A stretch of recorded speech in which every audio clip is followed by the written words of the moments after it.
purpose of this video that sets it apart from all the other videos of this reaction is to determine how long this is going to take to react 2 moles of aluminum with 2 moles of sodium hydroxide and a bath of 400 milliliters of water. Okay, so that's about as close as I can get it, guys. I'm fighting this thing, and it ain't worth it. That's 26.97 grams. And that's the 1 mole. Okay, fellas, so there is our 2 moles of pure aluminum. This is pure. This is the good stuff right here, man. This ain't been stomped on with none of that beer can crap. Okay, so there's 40 grams of the sodium hydroxide, and starting to think, fellas, maybe we should up this a little bit. Every time I say that, I end up with an exploding reactor in my hands. Yep, I changed my mind. Go big or go home. We're doing the 2 mole reaction. We're gonna be at 2 ounces of sodium hydroxide. Man, that's gonna be a hot reaction. We're doing it. So in this step, what we're gonna do is use a vacuum pump to draw the sodium hydroxide solution into the reactor.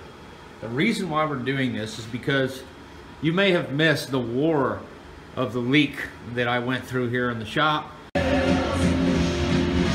Finally got this leak stopped. I've been messing with this thing for like 2 hours, man. I had to use the compound and the Teflon tape, but I think we're finally leak proof. I'm gonna add the solution now. I knew that was gonna happen, so I decided from the beginning this is how it would be done. The vacuum pump will draw the solution into the reaction chamber because I wanted to make sure that it was leak proof before we started the reaction. And you can't do that if you dump the reactant in there and then put the cap on. So what we have here is a vacuum pump, which is connected to the top of the reactor. And in series with that is a separator jar, just in case, you never know, some spray might get in there. At the bottom of the reactor, we have a hose running to the canister of solution. So here we go. Took me a while to remember how to turn that thing on. It's been so long. The PTC relay broke. Okay, now I gotta close this. And I'm drawing some air out of the system. Any remaining air in that chamber, I'm gonna let it run for a second. All the solution's now in the reactor, and we are reacting. I'm gonna go ahead and shut it down and close the vent for a second. We now have a reaction chamber full of reactant. I'm now going to throw this material into this glass jar, and we're going to have a secondary reactor going to kind of observe the current reaction rate. That way we can see what's going on with the amount of chemicals that we've used. So we're going to do that real quick. Okay, we're starting the reaction. Now this chamber was drawn under a vacuum for a minute there, so it's probably going to take a while before we start seeing any pressure. I want to take you outside for a second and show you the secondary reactor. The amount of heat released during the dissociation of the hydrogen ion from mixing lye with water is pretty big. So I had to take it outside here. It started reacting furiously right away, putting off quite a bit of gas. You probably can't see that out here very well, but there's quite a bit of activity going on in there. So I'm going to let this cool down for a while before we do anything with it. I don't want to bring it in and have it just boil over on me. The clock is started on it though. This is just the observable reaction. So we can see this is what's going on inside the one we can't look at. So we are 3 minutes into it. You can see the hydrogen gas output.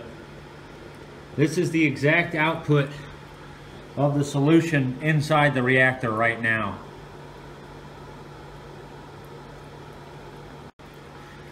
Piranha 031 or whatever is handle is, I can't remember, made a good point that I don't have to worry about the nascent oxygen except for right on the surface of the aluminum. So I'm wondering if the areas that are actually touching the reactor wall would present a nascent oxygen danger. This thing's starting to get pretty hot. I think I'm going to have to take it back outside. I just wanted to bring it inside and show you guys what we're getting. We are starting to pressure up a little bit.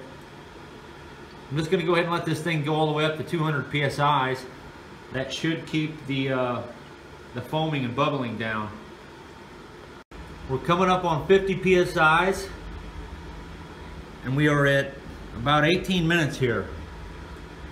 Probably going to hit right at about the 18-minute mark there. 59, 18. So we're at 50 psi's. That is the gas output of the observation reaction. You can see that it is really going to town there. Now I've been leaving this sit outside because this thing would probably be boiling over by now. It's getting really hot. I'm going to take it back outside. I just brought it in to show you the gas output. It's humming along pretty good. Some really small bubbles in there.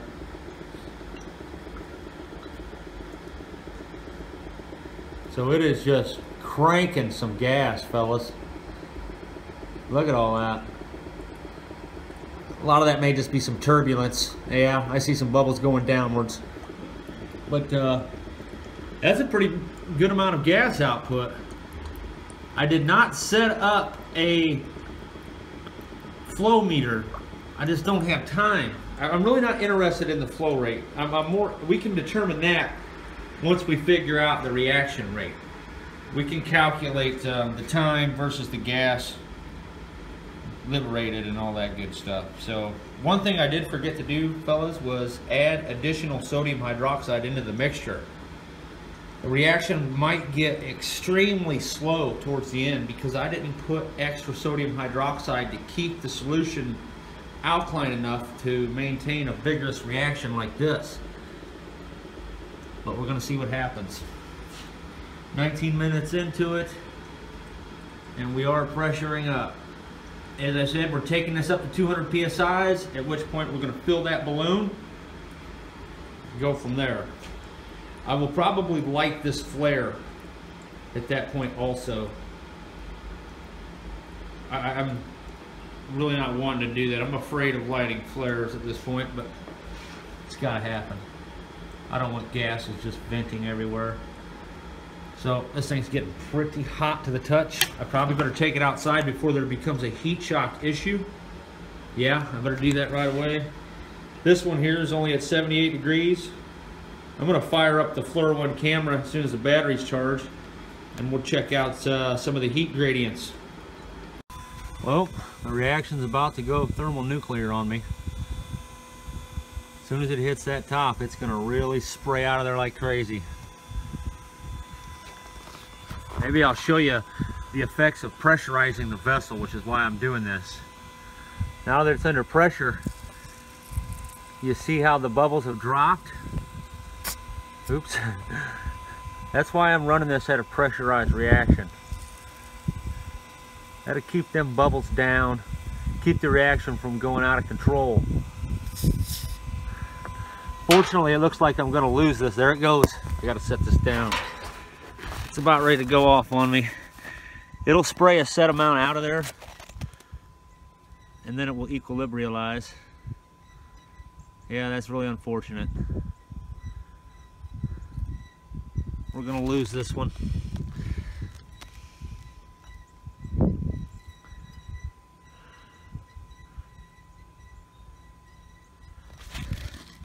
It's so close. Man, that sucks.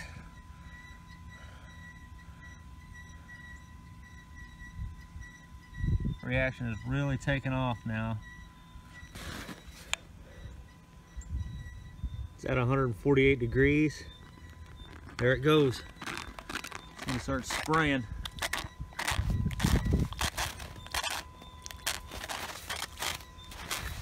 Damn it.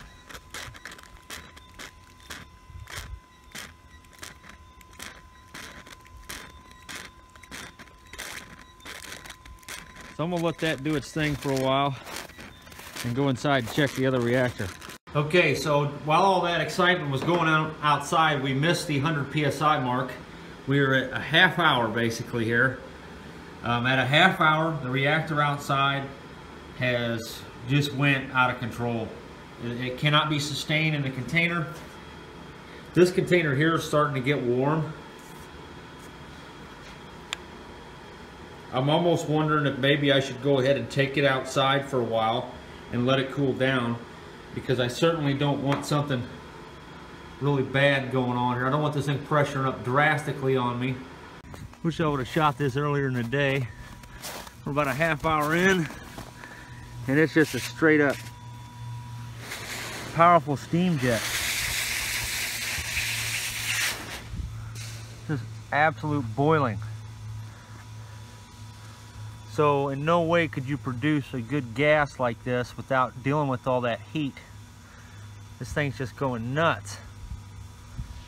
I'm really worried about steam liberation in this. We are pressuring up quick, and I got a feeling some of that steam at this point. Now that's another thing. Running this system pressurized should reduce or increase the boiling point significantly. Check that out.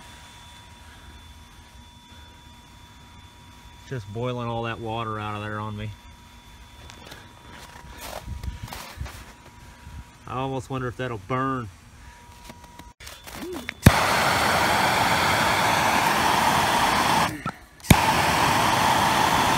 A lot of steam in that. So much it won't even burn. Oh, there's the reactor. Sitting out here in the 7-degree weather, and it's still at 96 degrees.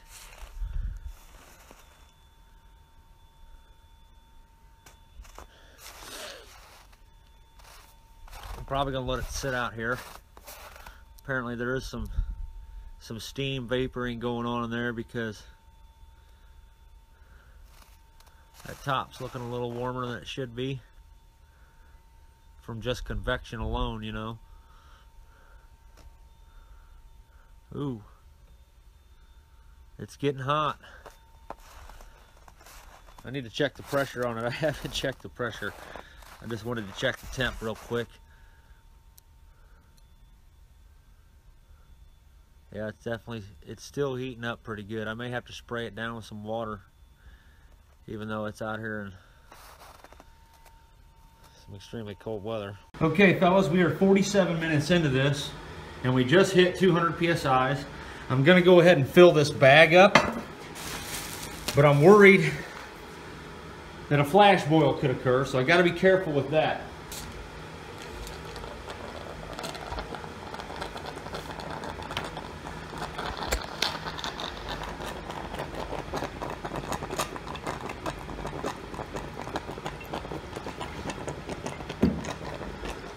And that's how fast the pressure drop off is.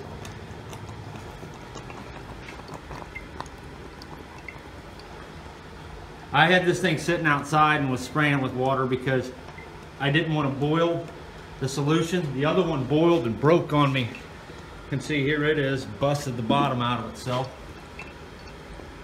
So we're 48 minutes into this. We're about 50 psi's, and there's like barely any gas in that bag. I don't know how much just leaked out on me. I would hope not too much.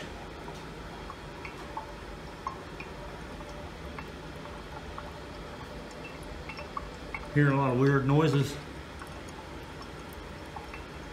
So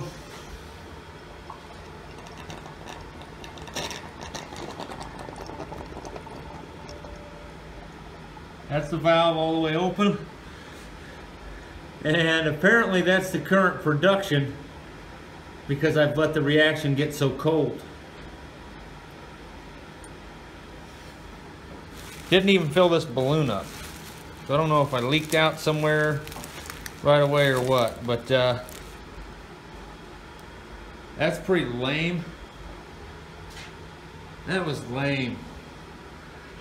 So any of you balloon enthusiasts, we're kind of getting a good idea of what don't work. Now as the reaction heats up,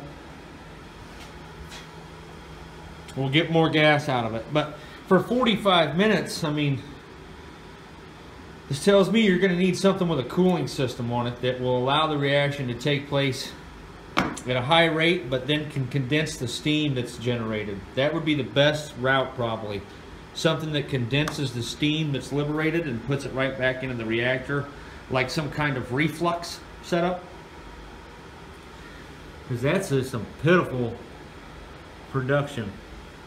I've lost my thermal gun. My battery's about to die any second. I don't know how that happened. The cold just zaps the battery in my phone. Yeah, I'm at like 64 degrees, so this thing would ramp up once it gets hot again. But I'm gonna go ahead and close the valve, and we better get another 200 psi's. I'm going to 250 this time because that was just a freaking waste of our time. Okay, we're closed off, and yeah,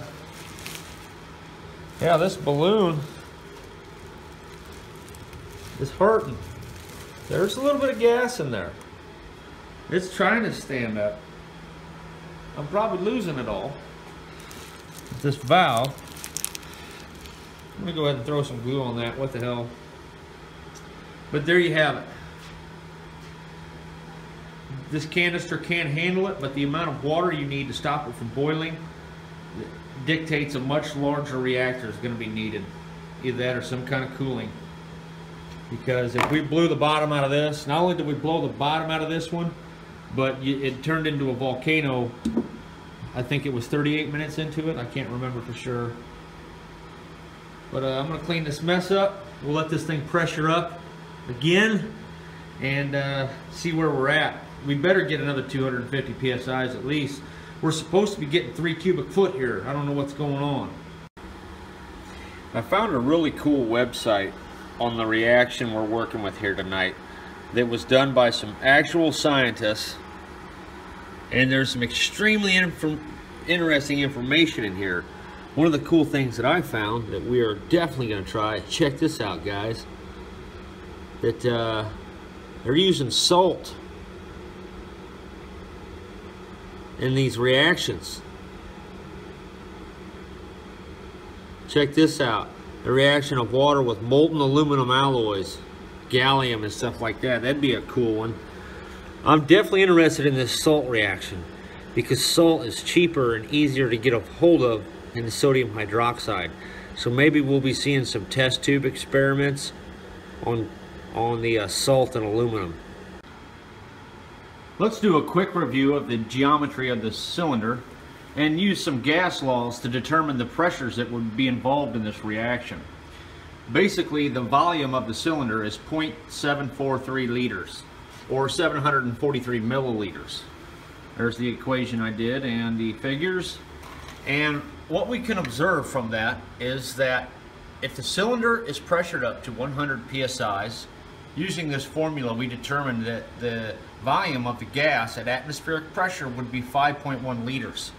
This is a pretty cool little formula that I think some of you guys might be interested in. What you do basically is divide the PSI, pounds per square inch, by the current atmospheric pressure of your location. I use an app to determine it's actually 14.57 psi's is the atmospheric pressure.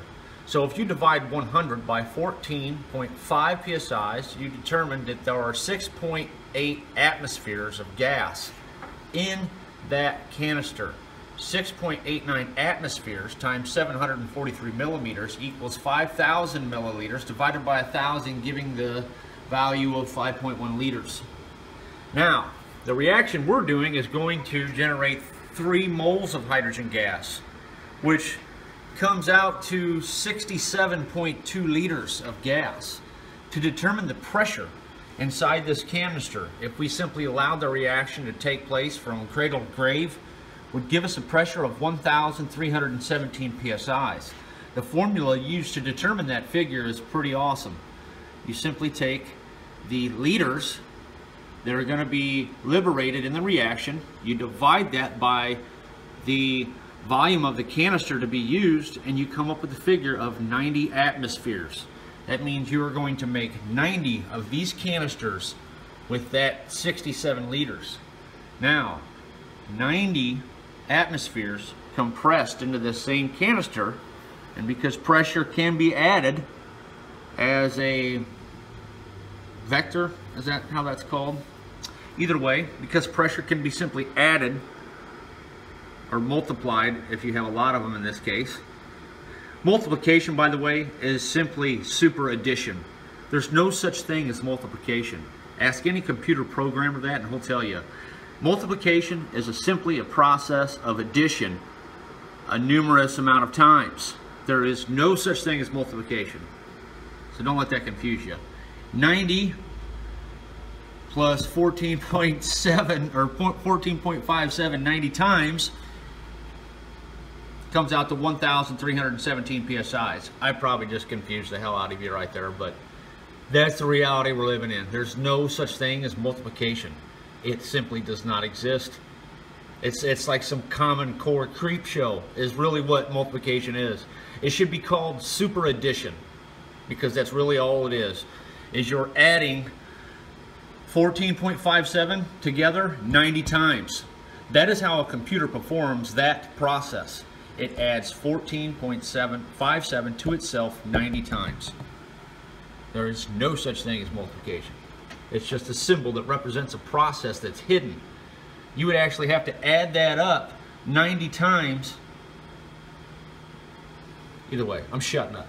I'm so sorry for killing you guys with all this math. I just want to show you one more thing. Check this out. Now, our reaction is going to provide 840 kilojoules because the latent heat of hydrogen is 280 kilojoules per mole. The amount of energy needed to boil 500 milliliters of water is 1,129 kilojoules.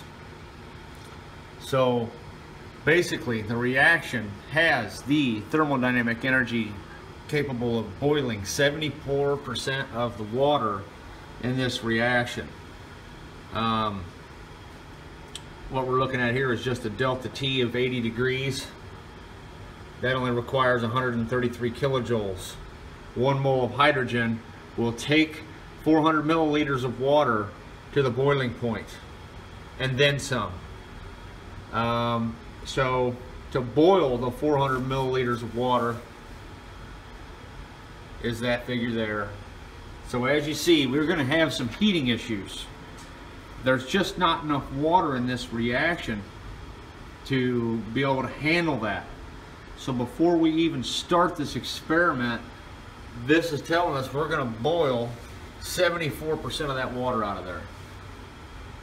I don't know how much if that's a good thing or a bad thing or what, but I'm going to try to keep this thing cooled down.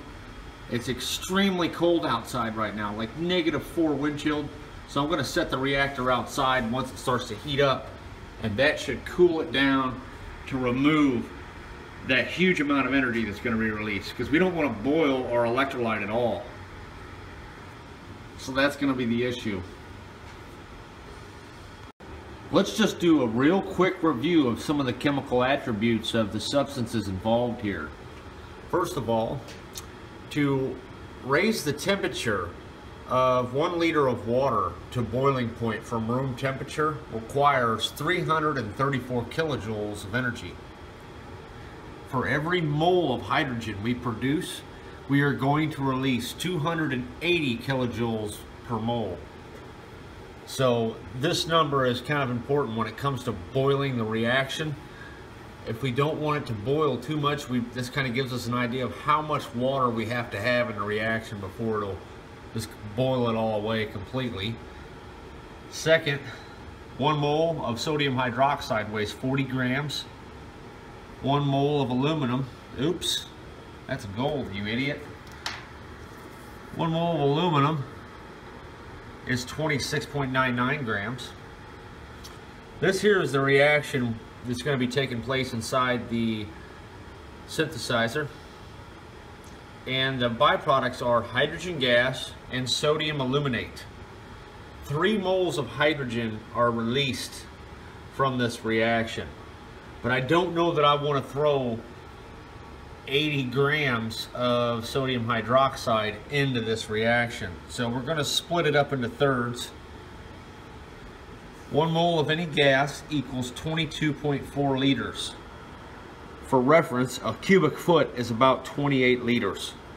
So we're not going to get a very big pocket of gas, you know, a balloon size, off of just 1 mole. I'm going to weigh out the 80 grams and see how big of a pile it is to determine whether or not I want to throw that much into the reactor. So let's check out just a couple of other cool facts. For you guys who are interested in this stuff for the purpose of weather balloons and stuff like that, this is kind of interesting information here. Helium weighs 4 grams per mole. Hydrogen, the lightest of all, is 2 grams per mole. I don't know if that means it has twice the lifting power. I'd have to look at that a second. But air is 29 grams per mole. So you're getting 25 grams of lifting force for every mole of hydrogen you use on a balloon. Is that right? So if we had a mole of gas at atmospheric pressure, it'd be roughly a cubic foot. That would give us a lifting force of 25 grams. That's pretty cool. I'd have to look into that, but I think that's what's going on there.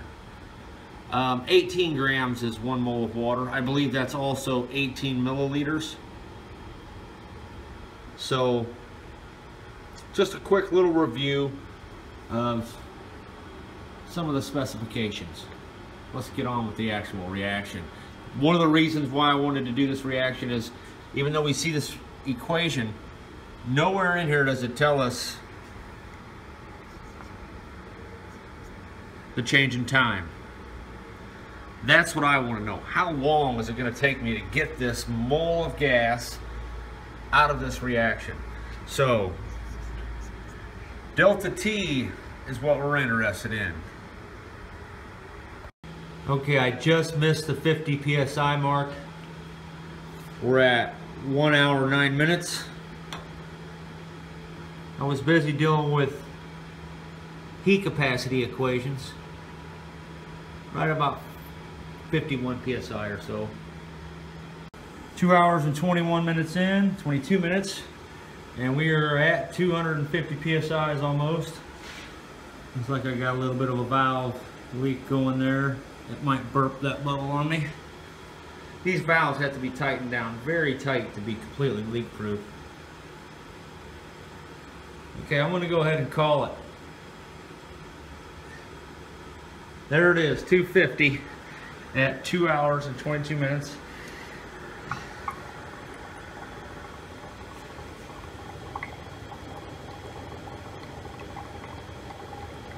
We're at about 225 psi's.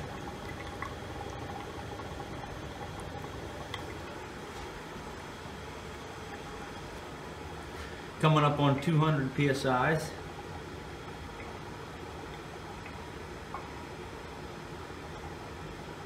So one thing that we're learned here is that this reaction just could not be something you could just set and forget and come back to. You need to do a lot more. So this little test shows that there's a lot to be done. You could build a really nice hydrogen generator for a weather balloon system or something with the information we're gathering here, but under no circumstances would I consider this a finished product whatsoever. This thing needs to be messed with and monitored and cooled off. The amount of water in here would boil for sure. And you've seen the test we did where the steam jet would not ignite. So there's just a lot of problems, a lot of issues depending on the application. Really got her roaring now.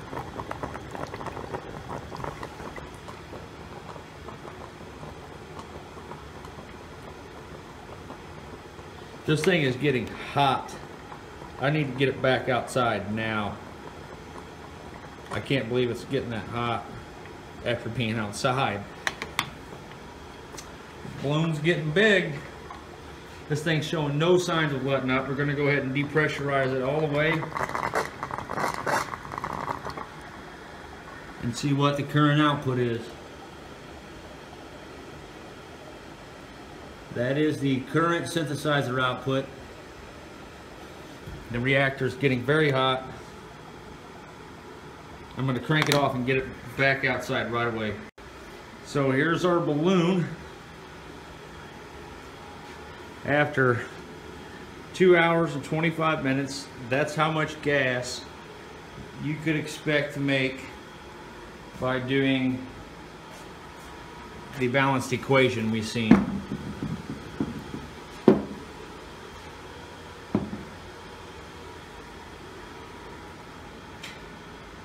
This would go a lot faster, as I said, if we built a system specifically tailored for what we've observed. Something that works at fairly high pressure, something that allows the reaction to boil, all that stuff. Could probably pull it off a lot quicker. It seems that the high pressure is essential. The same thing with the heat. 2 hours and 35 minutes in. We are back up to about 125 psi's. I just brought this thing in from the cold, and despite that, it's still running 112 degrees. How cold out is it right now? It was out there for quite a while. Wow, it's a blazing 9 degrees. I can't believe it's that hot out here. It don't feel that hot, I'll tell you that. So we're at 2 hours and 45 minutes. We're looking at, once again, 200 psi's of gas. And I'm going to drain the tank and observe the current reaction rate. I need to stop hitting that so hard. Getting too much water up in my spout there.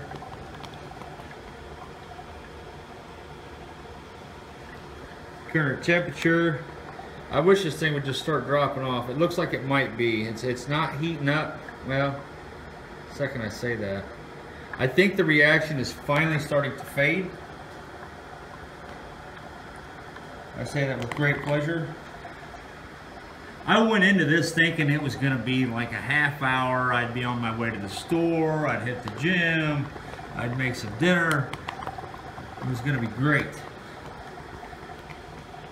Here I am 3 hours later and I'm still cranking out 5 liters a minute. That's kind of good for the reactor though. I mean, the process just takes too long like this. We'd have to build a better system than this. This will do the job, but what would happen is eventually this would just boil over on you. There's just not enough water. You'd have to cool it, or you could flush it. That's another option. It's a huge pain in the neck's what it is.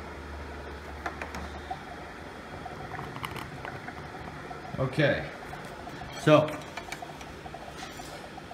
that is our current synthesizer output at 2 hours and 45 minutes. This thing is just unending. I am never going to get to eat dinner. I'm going to shut up about it though. Enough whining. I'm amazed at how long this has taken us all. It's like 3 hours later. I was hoping for a half hour.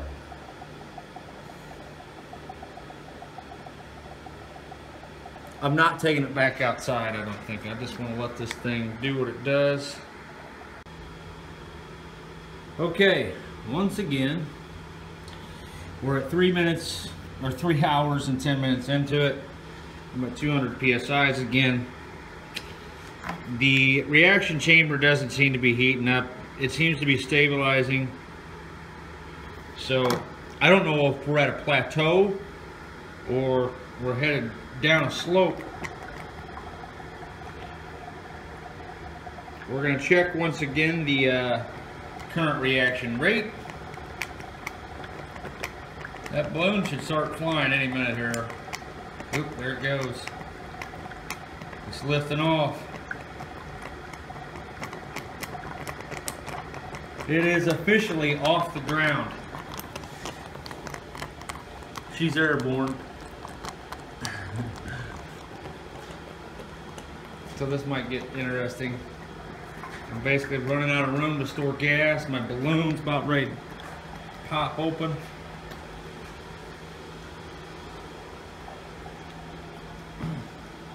Not much gas really when you think about it. I mean, it's almost as if some water had been boiled, and that's about how much steam you'd get.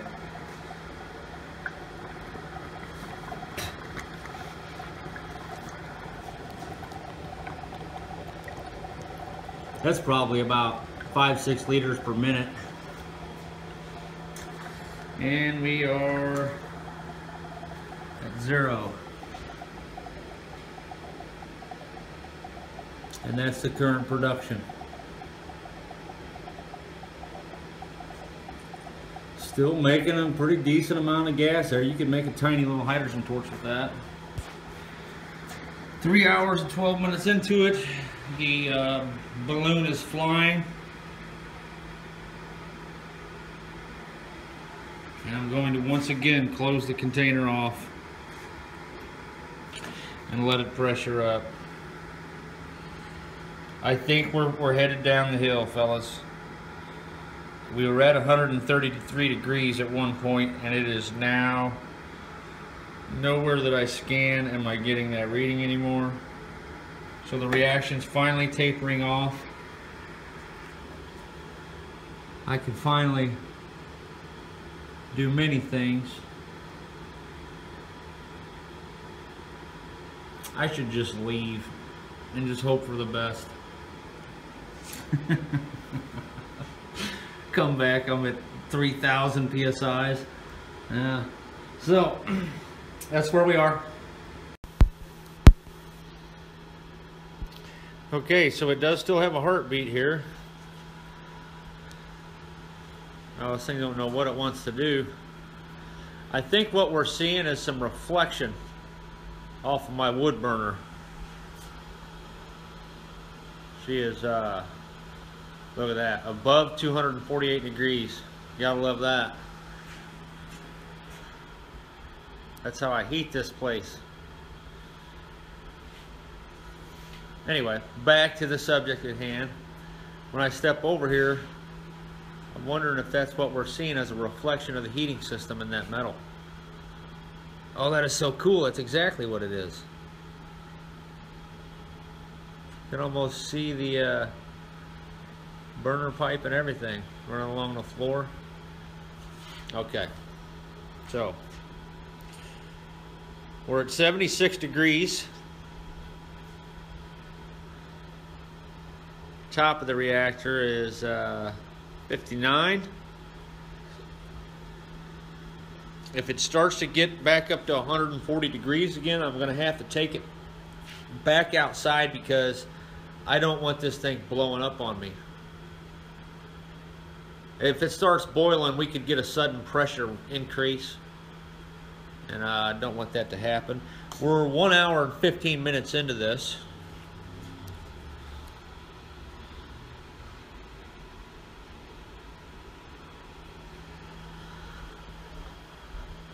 Chainsaw still a little hot. Let's take a little walk real quick.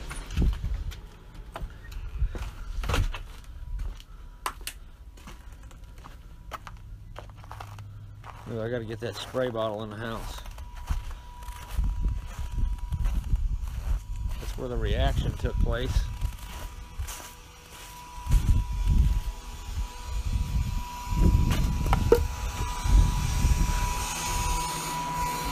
Oh, I gotta move this thing.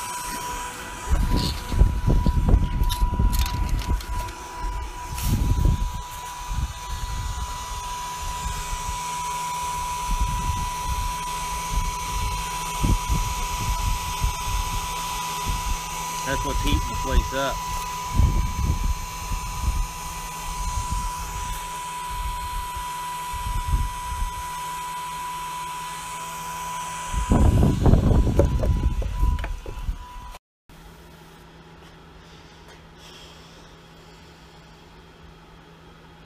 Temperature's up to 80 degrees. I don't know why this thing keeps bouncing like that. That is so crazy. You can see the reflections of heat off of metal. That's a reflection of the light up above and that light.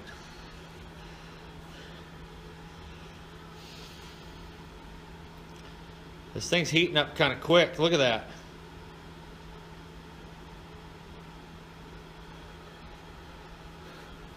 We are at about 75 psi's. No, you can't see that. I just wanted to check out whether or not this thing was still breathing. And that definitely tells you it is. Let's take a stand back from it. I'm not a Fluor 1 fan at all. I don't like the way this thing works. Okay, 3 hours and 49 minutes into it. We are going to do one more purge and check. Oh man, that's tight.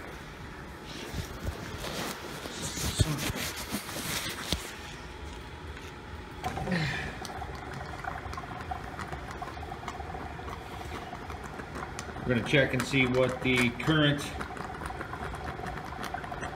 gas production is.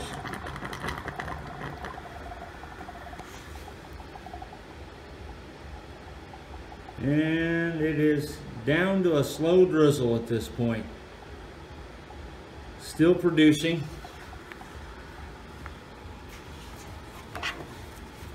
Actually, it's not. It's definitely cooling down.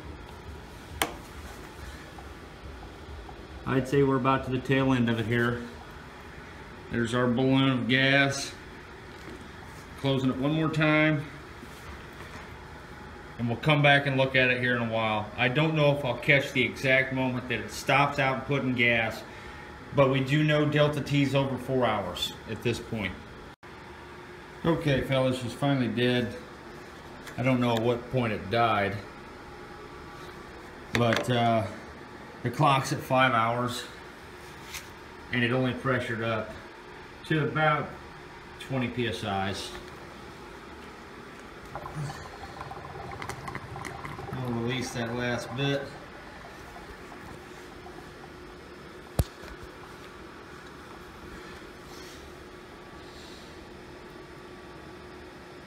And I would think it's done producing gas, as cold as it is. But no, it's still putting out a bubble or two. So you could technically say the reaction lasts for 5 hours. But that's the size of the balloon, or the volume of the gas liberated from 2 moles of aluminum, or was it 52 grams? Almost 6 hours later, and this thing is still burping a very small amount of hydrogen gas. Not enough to say it's still going, I guess. I drew up this graph real quick to show us kind of what happened here. At 47 minutes, we generated our first 200 psi's. We then purged the tank. We reached 200 psi's again at an hour and a half. 43 minutes passed in between the first and second purge. Now, the tank again hit 200 psi's just 23 minutes after that first point.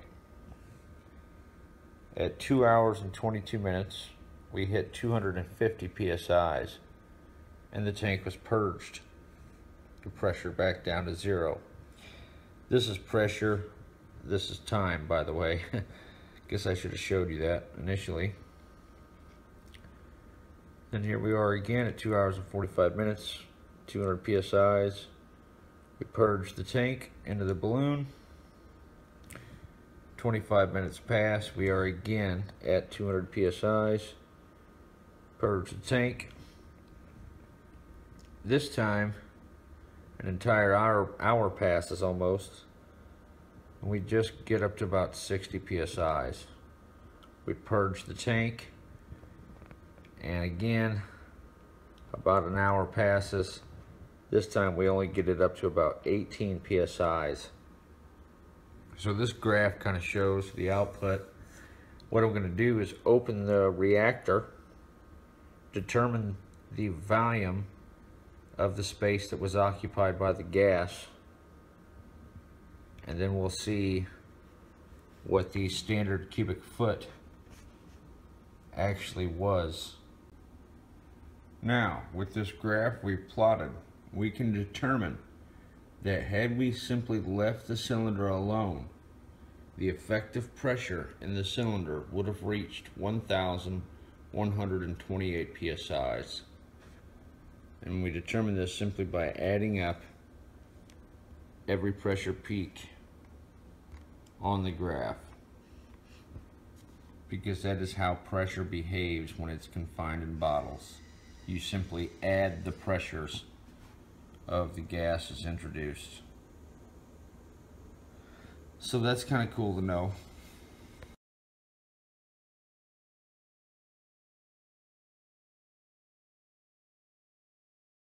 Well, once again it's leaking.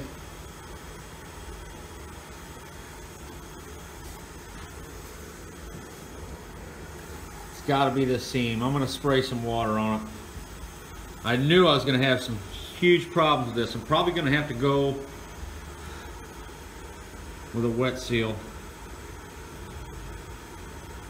because this Teflon tape just ain't working. I guarantee you that's my leak point right now. Now, for those who are really curious, I put this Teflon tape on in a somewhat conical fashion as well. I didn't just jam it on there the same thickness. I tried to taper it. Trying to see that leak spot. It's right in there. See that big bubble that just formed? Oops.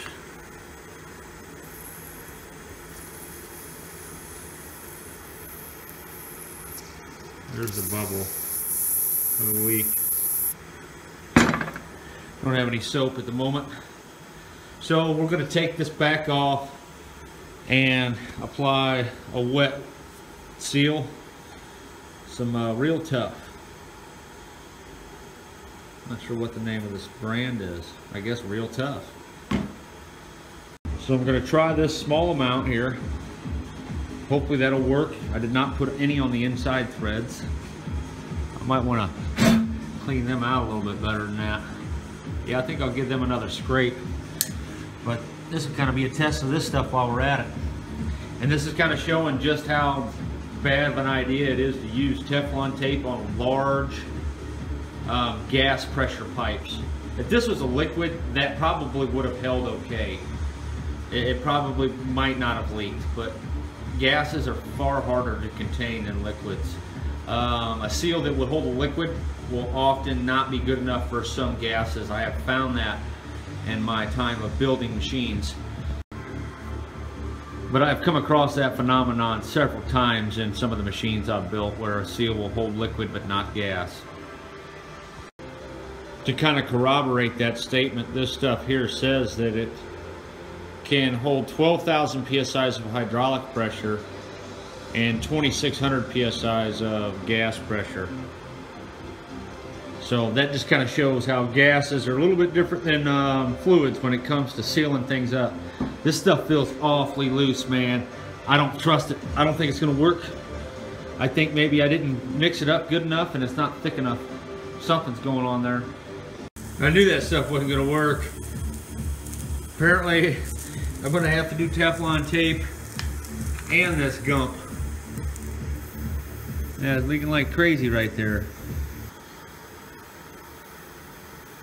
So I know you probably tuned in to see this thing in operation, but I thought I'd capture just how big of a pain in the ass building things can actually be. It's not always just a throw it together process. I'm not a pipe fitter either, so if you're a pipe fitter, probably laughing at me right now. I've never used Teflon tape and a compound, so I don't know. We'll see what happens here. However, Now you guys see why I soldered this joint and soldered that joint. I didn't want to be playing these games. I knew this was going to happen. I saw this battle coming a mile away, and here we are again. I'm going to try the Teflon tape again. I'm going to be a little bit better about it. I'm going to put on less this time. So I think what was going on was me painting these threads to kind of help protect them from the very caustic environment and from the nascent hydrogen may have induced those leaks. I saw a lot of jagged edges in there, stuff like that. So I cleaned these both up, got a lot of the paint off, and I'm going to try the Teflon tape by itself again. Maybe just a dab of that stuff with it. I don't know that I like that stuff though. It's like toothpaste.